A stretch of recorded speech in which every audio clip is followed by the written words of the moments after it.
রাজশাহী এবং চাঁপাইনবাবগঞ্জের ঐতিহ্যবাহী খাবার কালাই রুটি।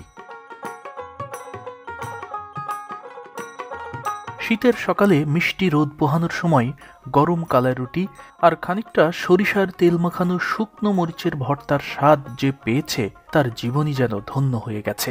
এতটাই সুস্বাদু এই রুটি। অন্যান্য রুটির মতোই কালাই রুটির প্রধান নিয়ামকও এর আটা। তবে এই রুটির আটা শুধু কালাইয়ের হলে রুটির স্বাদ হবে তিতা, তাই কালাইয়ের সঙ্গে পরিমাণ মতো মেশাতে হয় গম এবং চাল। এরপর সবগুলো উপকরণ এভাবে জাঁতায় পিষে তৈরি করতে হয় আটা। বর্তমানে মেশিনে আটা তৈরির সুযোগ থাকলেও আপনি যদি কালাই রুটির আসল স্বাদ পেতে চান তাহলে অবশ্যই আপনাকে এভাবেই আটা তৈরি করতে হবে।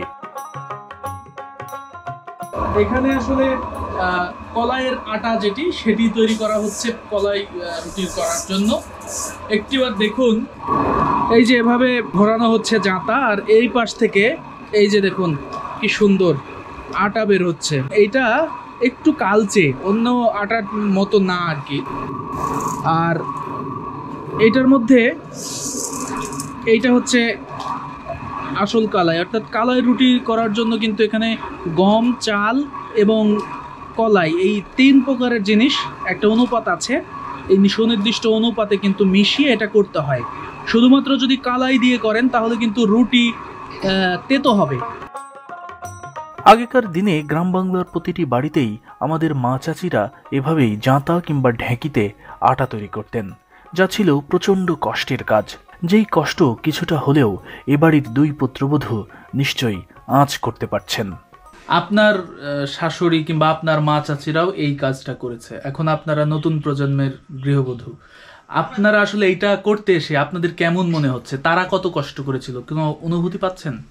হ্যাঁ, তারা যে এত মানুষের খাবারের জাঁতায় পিষে আটা দিয়ে রুটি তৈরি করতে, সেই এটা কষ্টটা এখন বুঝতে পারছি যে কিভাবে এরা এরকম করেছিল। জাঁতাত পিষে আটা তৈরি রুটি খেতে খুব স্বাদ, কিন্তু আধুনিক যন্ত্রপাতি যেগুলা ওগুলার আটার এমন স্বাদ হয় না। এই স্বাদ এটাতে বেশি কেন?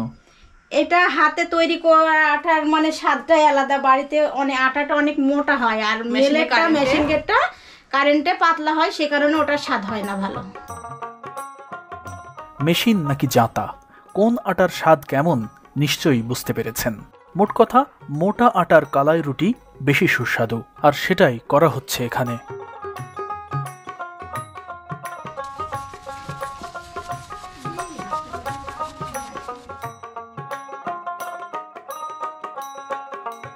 আটা তৈরির কাজ শেষ। এবার এতে পরিমাণ মতো পানি মিশিয়ে মণ্ড তৈরি করতে হবে। এ সময় অবশ্যই খেয়াল রাখতে হবে মণ্ডটা যেন নরম হয়ে না যায়। প্রয়োজনে অল্প পরিমাণ পানি মিশিয়ে আস্তে আস্তে এই কাজ করতে হবে। মণ্ড নরম হয়ে গেলে কোনোভাবেই কালাই রুটি করা সম্ভব নয়।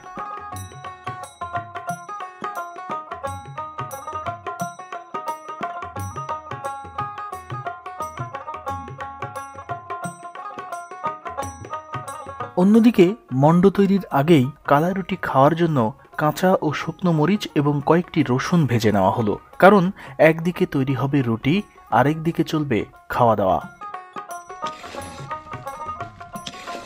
আসলে কালাই রুটি খেতে হয় গরম গরম, ঠান্ডা হলে এই রুটির স্বাদ চলে যায়।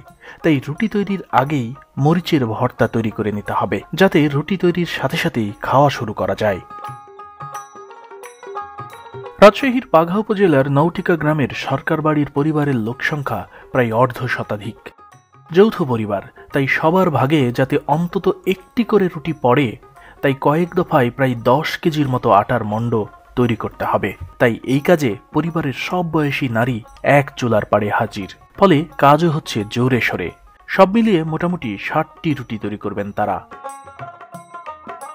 আজ থেকে 56 বছর আগে এ বাড়িতে বউ হয়ে এসেছিলেন আম্বিয়া বেগম। যেদিন তিনি বউ হয়ে এসেছিলেন তার পরের দিনই এ বাড়িতে কালাই রুটি সম্পর্কে জানতে পারেন তিনি। সেই স্মৃতি আজও যেন তার চোখের সামনে জলজল করছে। 66 সালে বিয়ে হয়েছে আমার। 66 সালে?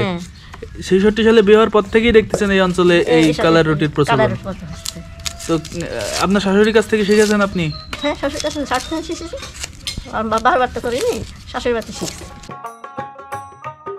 তবে আম্বিয়া বেগমের ছোট জা রওশনারা কালাই রুটি তৈরি করা শিখেছেন তার মায়ের কাছেই। বর্তমান সময়ে যারা এই রুটি তৈরি করেন তাদের অধিকাংশ জনকেই বেলতে দেখা যায়, তবে রওশনারা তার মায়ের কাছে যেভাবে শিখেছেন আজও সেভাবেই এই রুটি তৈরি করেন। মায়ের কাছ থেকে শিখেছি, হাদিয়াও বানাইছি, শেখেছি। কারা খাইতো? আমরা খাইছি, ভাই বোন খাইছে, এই বাড়িতে নিজের বাচ্চা কাচ্চা খাইছে, ভাসুরেরা খাইছে, দেওরেরা খাইছে, নন্দেরা খাইছে। তো এগুলো বানাইতে কিরকম লাগে? আনন্দ লাগে না কষ্ট লাগে? কষ্ট লাগে না, কষ্টও লাগে আর আনন্দও লাগে। যখন সবাই বসে থেকে খাস এখন আনন্দ লাগে। পুষ্টিকর ও মুখরোচক এই রুটি যেন তেন ভাবে তৈরি করলে আসল স্বাদ পাওয়া যাবে না। 4 কেজি কালাই, তার সাথে 3 কেজি চাউল, 3 কেজি গম, মোট 10 কেজি করা হয়েছে। এরকম পরিমাণ থাকলেই খুব ভালো হয়। কালাইয়ের পরিমাণটা 3 ভাগের 1 ভাগের একটু বেশি হবে, আর তারপর গম এবং চাউল দেওয়া হবে, তাহলে স্বাদটা ভালো থাকে। আর বেশি কলাই হলে তিতা তিতা হয়। মানে 10 কেজি কালাইয়ের রুটি করছেন, মানে এত কেন? আমরা অনেক বড় ফ্যামিলি সবাই মিলে আজকে মজা করে সবাই মিলে এখানে বসে কালাই রুটি খাবো, তাই 10 কেজি আটা একসাথে করা হয়েছে।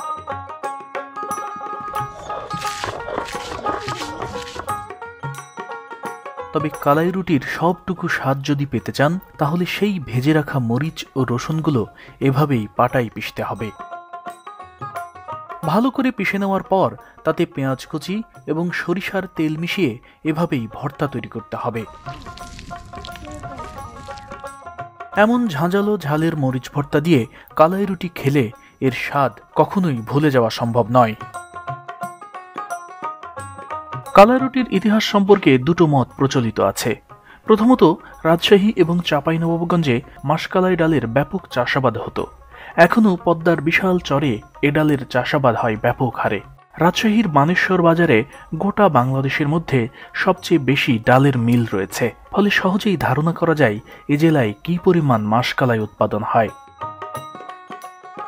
মূলত মাসকালাইয়ের সহজলভ্যতার কারণেই এ অঞ্চলে কালাই রুটির ব্যাপক প্রচলন হয়। আর দ্বিতীয় মতটি হল, রাজশাহী এবং চাঁপাইনবাবগঞ্জে বোরো ধানের ব্যাপক চাষাবাদ শুরু হয় 70 দশকের শেষ দিকে। এর আগে শুধুমাত্র আউশ আমন ধানের আবাদ হতো এখানে, তাই ওই সময় এ অঞ্চলের কোনো পরিবারের পক্ষেই সারা বছর ঘরের ধানের ভাত খাওয়া সম্ভব হতো না। এ অঞ্চলে তখন গম, পাট এবং মাসকালাইয়ের ব্যাপক চাষাবাদ হতো। অন্যদিকে যারা মাঠে কাজ করত সেই শ্রমিকদের রাজশাহী চাঁপাই অঞ্চলে এক সন্ধ্যা খেতে দেওয়ার নিয়ম রয়েছে। মাঠে কাজ করা শ্রমজীবী মানুষের জন্য এই কালাই রুটি ছিল তখন প্রতিদিনের খাবার, কারণ কালাই রুটি হজম হতে অনেক সময় লাগে। কেউ যদি মাত্র একটি কালাই রুটি খায় তাহলে তিনি অনায়াসে দুপুর পর্যন্ত থাকতে পারবে। এ রুটি পরিমাণেও লাগে কম, অর্থাৎ যে শ্রমিক 5টি গমের রুটি খেতে পারে সে কালাই রুটি খেতে পারবে মাত্র 1টি বা সর্বোচ্চ 2টি।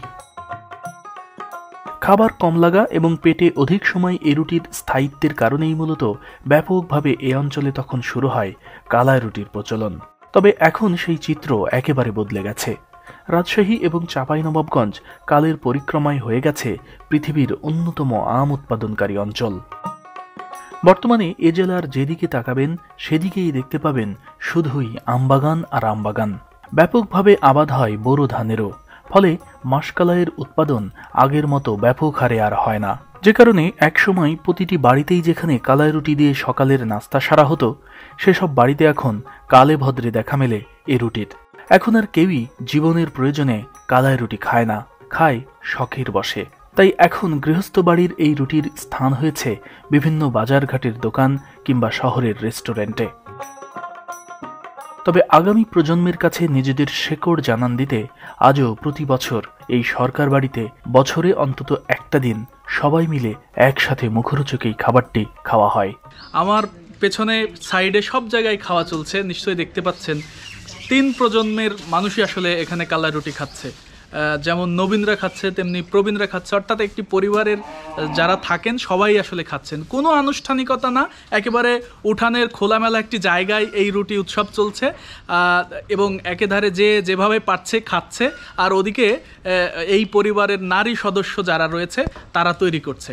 মানে বিষয়টা এরকম যে নারীরা তৈরি করছেন, এবং পুরুষ সদস্য যারা কাজে বের হয়ে যাবেন তারা অলরেডি খাওয়া শুরু করেছেন, নারীরা পরে খাবে। একদিকে চলছে রুটি তৈরি, আরেকদিকে চলছে খাওয়া। বাড়ির সব বয়সী সদস্যই হাজির এই আয়োজনে। আগে কলাই আমাদের চাষ হতো, জমিতে হতো, আমরা সেই নিয়মিতভাবে কলাই রুটি সকালবেলা আমাদের নিয়মিত খাবার ছিল, আমরা উপাদেয় ছিল, তাছাড়াও মুখরোচকের জন্য আমরা ছোটোবেলা থেকেই এই কালাই রুটি খাওয়ার অভ্যস্ত। এখন পর্যন্ত সেই অভ্যাসটা আছে, এখন পর্যন্ত আমরা কালাই রুটি সকালবেলা খাই। মায়ের আমরা অনেক কয়েকটা ছেলে ছিলাম, আমরা 7 ভাই, আরও 2-3টা বোন ছিল। আমার এই মা একাই লালন পালন করতে খুব কষ্ট হয়েছে। সবাইকে মিলি ওই রান্না বাড়ার শেষে আমার সবাইকে একসঙ্গে বসাই দেওয়া, আমাদের খাওয়া দাওয়া করাইছে, ভাত রুটি সব মিলিতভাবে খাইছি। কিন্তু প্রতিদিন সকালবেলা আমরা এই কালার রুটি, মিশ্রিত এসব ধরনের রুটি দিয়ে আমরা নাস্তা করতাম বেশিরভাগ। শীতের সকালে মিষ্টি রোদে বসে একটি কালাই রুটি, সঙ্গে খানিকটা মরিচ বাটা, আহ আর কি চাই। এত টেস্টি, এত টেস্টি, মানে কিভাবে বুঝাই। আমরা ঢাকাতে খাই, কিন্তু বিশ্বাস করেন ঢাকার রুটি আর এই রুটি আকাশ আর পাতাল।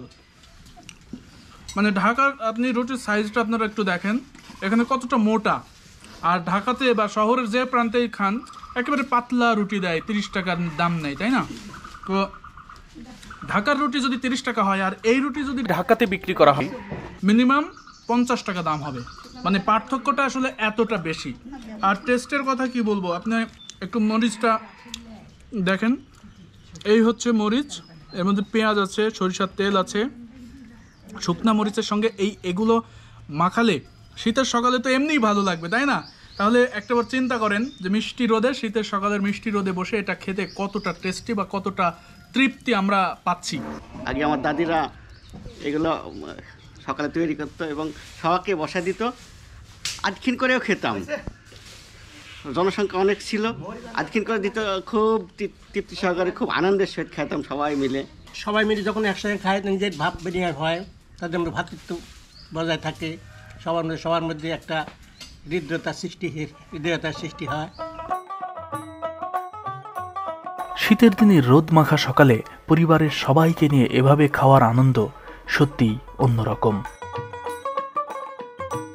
এমন আয়োজন আছে বলেই হয়তো সরকার বাড়িতে যুগ যুগ ধরে আজও পারিবারিক বন্ধন সুদৃঢ় রয়েছে।